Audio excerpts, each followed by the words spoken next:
Matthew Gammons, MD, and I'm a sports medicine physician at the Vermont Orthopedic Clinic. I think in the end, all sports have risks, just like life has risks.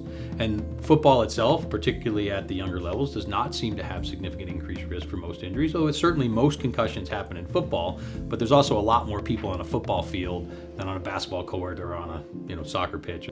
All right, so here's a big misconception. So tau protein actually is normally part of brain cells. Okay, so it's not something that's not supposed to be there. One of the problems with tau, though, is when it breaks down, sometimes the body's not effective at cleaning it up. So normally, if you think of a good tau protein would be a straight piece of hair, right? And then you put chemicals or you do other things and that hair becomes curly. Well, the body's constantly trying to straighten it back out. But if it something disrupts the ability of that to get straightened back out, or for the body to break that down, then those little curly hairs will accumulate within the brain. Anthony Murray, tight end, nose guard. Honestly, feel really protected. Grown man, I can handle myself on the line. Face against big boys, no problem there. Oh, I've already gotten injured this season twice. Somebody rammed their helmet to my spine, and I tore a couple ligaments to my ankle. So. Well, football is definitely a physical sport. Might be the most violent sport on earth. But the equipment we have today, the technology that we have, and with our work with USA Football and Heads Up Football, we're working harder and harder to make the game safer. It's certainly a very physical game, but it's gotten a lot safer over the years. We have to understand is what we think CTE, or chronic traumatic encephalopathy, is. We're not sure what that actually means, okay? So it's not really a proven disease, it's sort of a theoretical thing that we think happens from repetitive trauma. So we do not think it's associated with a singular concussive injury or blow to the head.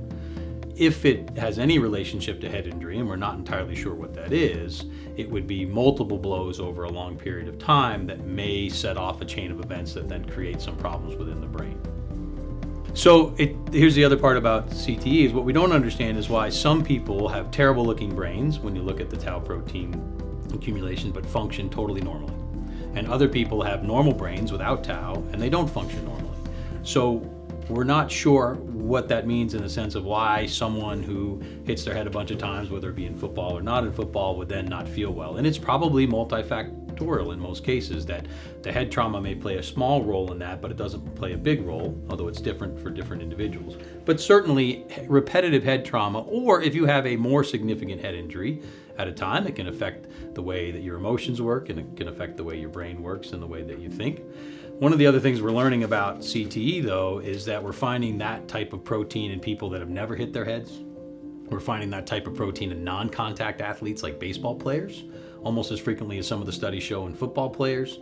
And so we really don't have it figured out very well. It's clearly may be a marker of something. It may be a marker of something to have to do with head trauma. It may be a marker to have to do with something, taking certain supplements or certain medications or certain types of things that we don't know what athletes are doing, but we're not sure what it all means.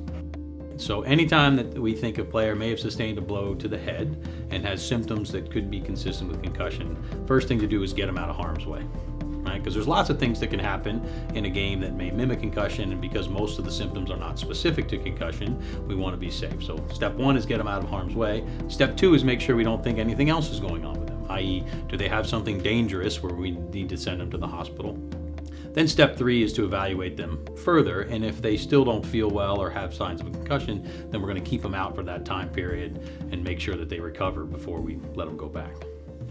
So in football, in particular, there's two things that we've sort of learned. That one is the technique in which you tackle matters, right? So that if you like to lead with your head, then you should probably not be playing football. So tackling techniques are get your head out of the way. The second thing is the changes in football that have certainly helped in terms of some of the rule changes, but it still requires athletes to use common sense. So sort of the old sort of bravado is I'm going to run through the brick wall. That's not always the smartest thing to do. So it's a little bit of sort of behavior change and understanding, and then it's a lot of coaching the athlete both in when it's appropriate to do certain things and how, most importantly, to tackle. We teach the proper way to block, the proper way to tackle. We make sure that their equipment fits them correctly to keep them as safe as possible.